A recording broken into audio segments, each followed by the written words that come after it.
안녕하세요. 이번에는 웨스트민스터 소요리문답 네 번째 질문을 한번 보겠습니다. 자, 네 번째 질문 한번 볼게요. 자, 질문 네 번째 질문은 이것입니다. 하나님은 어떤 분이십니까? 이렇게 이제 질문을 했어요. 하나님은 어떤 분이십니까? 답은 어떻게 했냐면, 하나님은 영이시며, 무한하시고, 영원하시고, 불변하시고, 존재하고 계시며, 그 본질 안에 지혜와 능력과 거룩함과 공의와 선하심과 진리가 있습니다. 라고 답을 했어요. 그죠? 자, 바로 해설로 한번 들어가 볼게요. 자, 해설의 시작은 이제 살아계신 하나님이십니다. 우리 하나님은 살아계시다. 우리는 하나님이 계시다는 것을 본성과 자연으로부터 알 수 있다. 하나님이 그 개념을 인간의 마음에 심어 놓으셨기 때문이다.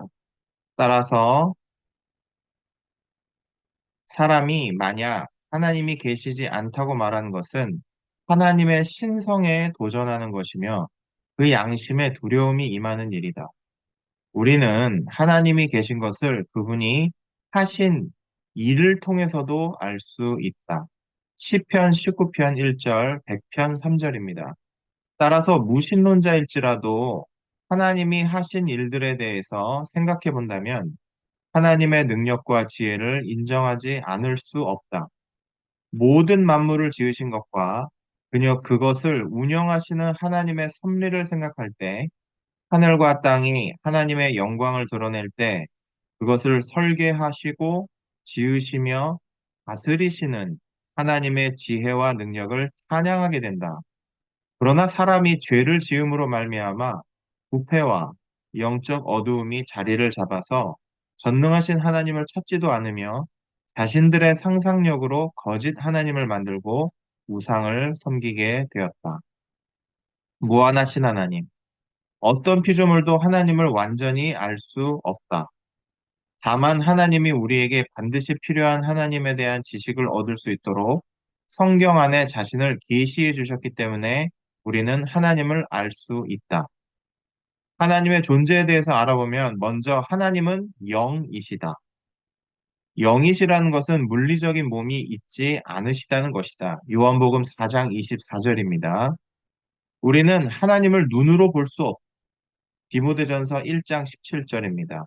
물론 성경에서는 하나님이 눈과 귀가 있는 것처럼 말하지만 시편 34편 15절입니다. 그것은 하나님의 무한한 분별력을 이야기하는 것이다.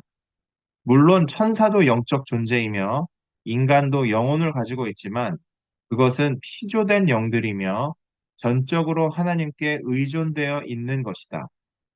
하나님은 피조되지 않은 영이시며 그 어떤 것에 의존되어 있지 않으시다. 또한 천사와 인간의 영혼은 피조된 영들로서 유한하지만 하나님은 무한하신 영이시다. 무한하시다는 것은 측량할 수 없으시며 한계가 없으시다는 것을 의미한다. 하나님은 존재와 완전함에 있어서 무한하시다. 따라서 우리가 온전히 이해할 수 없다. 욥기 11장 7절 말씀입니다. 그래서 하나님은 공간의 지배를 받지 않으시며 어느 곳에나 현재하신다. 예레미야 23장 24절입니다. 그리고 시간에 있어서 제한을 받지 않으시기 때문에 영원하시다. 디모데전서 1장 17절. 하나님이 영원하시다는 것은 시작도 없으시며 끝도 없으시다는 것이다. 하나님은 세상이 있기 전부터 계셨으며 시간이 존재하기 이전에 계셨다. 따라서 하나님은 절대적인 존재이시다. 그래서 모든 존재하는 것은 전적으로 하나님께 의존되어 있는 것이다. 하나님이 불변하시다는 것은 그분의 성품과 본질에 관련된 것이다. 시편 102편 25절 27절입니다. 특별히 하나님은 하나님의 계획과 목적에 있어서 불변하시고 특정 대상을 사랑하시는 것에 있어서 불변하시다. 이사야서 46장 10절, 로마서 11장 29절, 야고보서 1장 17절입니다. 공의로우시며 거룩하신 하나님. 하나님의 본질 안에는 지혜와 능력과 거룩함, 공의, 선하심, 진리가 있다. 이것은 하나님이 어느 정도 피조물들에게 전달해 주신 하나님의 본질적 속성들이다. 하나님의 지혜는 모든 것을 가능하게 하는 완전한 지식이며 피조물들을 다양하고 아름답게 만드신 것에 나타나 있다. 시편 104편 24절입니다. 그리고 아들을 통해서 우리를 구속하시는 방법에도 나타나 있으며 고린도전서 2장 6절에서 7절 모든 피조물을 다스리시는 가운데서도 나타난다. 하나님의 능력은 그분이 행하신 것으로부터 알 수 있다. 하나님은 모든 것을 만드셨으며 로마서 1장 20절 기적을 행하시며 교회를 지키신다. 마태복음 16장 8절입니다. 그리고 하나님의 능력은 모든 만물을 유지하시는 것과 히브리서 1장 3절 자신의 성도들을 보존하시는 것에서도 나타난다. 베드로전서 1장 5절입니다. 하나님의 거룩함은 무한한 순수함을 의미한다. 그렇기 때문에 하나님은 더러움과 오염된 것으로부터 완전히 자유로우시며 죄와 더러움을 미워하신다. 그리고 자신의 택한 백성을 구원하시는 목적은 그 백성을 죄와 더러움 가운데서 건지시고 거룩함을 추구하게 만드시기 위함이다. 하나님의 공의는 무한한 의로움으로 그분의 모든 피조물을 다루시는 것이다. 하나님은 공의로 불의한 자들을 심판하신다. 그러므로 자신의 백성을 건지실 때 공의를 만족시키시기 위해서 우리를 대신해 자신의 아들인 그리스도께 모든 불의를 전가해서 심판하신 것이다. 이사야서 53장 5절입니다.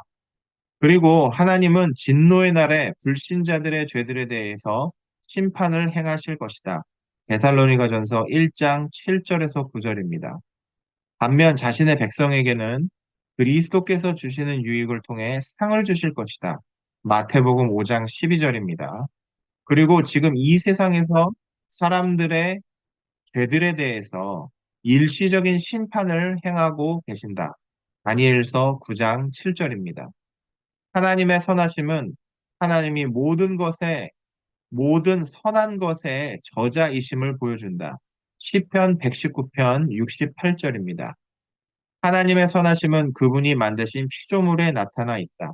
창세기 1장 31절입니다. 그리고 자신의 선택한 백성을 구속하시고 죄를 용서하시며 양자로 삼으시고 거룩하게 하시는 것에 나타나 있다. 출애굽기 24장 6절에서 7절입니다. 하나님의 진리는 신실하시고 거짓이 없으신 데서 알 수 있다. 기도서 1장 2절입니다. 따라서 하나님이 계시하신 진리는 흠이 없는 것이다. 디모데후서 1장 13절입니다. 신실하신 하나님. 하나님의 신실하심은 하나님의 완전한 속성에서 나오는 것이다. 하나님은 자신이 약속한 것을 반드시 이루시고 성취하신다. 신명기 32장 4절, 출애굽기 34장 6절입니다. 특별히 하나님의 말씀에서 자신의 섭리에 대해서 증거하고 계신다. 우리는 하나님의 섭리에서 하나님의 신실하심을 확인할 수 있다. 창세기 8장 22절, 시편 25편 10절, 시편 111편 7절에서 9절. 또한 하나님의 수많은 약속이 성취된 것을 성경에서 볼 수 있다. 사무엘 하 7장 26절, 히브리서 10장 23절. 그리고 하나님이 경고하셨던 것을 실제로 이행하셔서 그분의 백성이 바벨론 포로로 끌려갔으며 또한 약속하신 바대로 그들을 바벨론 포로에서 건져주신 것들을 성경에서 확인할 수 있다. 이처럼 신실하신 하나님은 우리에게 예수 그리스도의 다시 오심과 마지막 심판에 대해서 말씀하신다. 따라서 우리는 이 땅에서 그리스도를 믿는 것과 그리스도를 주로 섬기고 따라가는 것의 중요성을 다시 한번 확인해야 한다. 네, 형제자매님들, 오늘은 웨스트민스터 소요리문답 질문 4번이었습니다. 하나님은 누구이십니까?에 대한 질문이었는데요. 굉장히 좋은 답변이고 좋은 성경 구절이었던 것 같습니다. 형제자매님들 유익이 되었으면 좋겠습니다. 주님을 찬양합니다.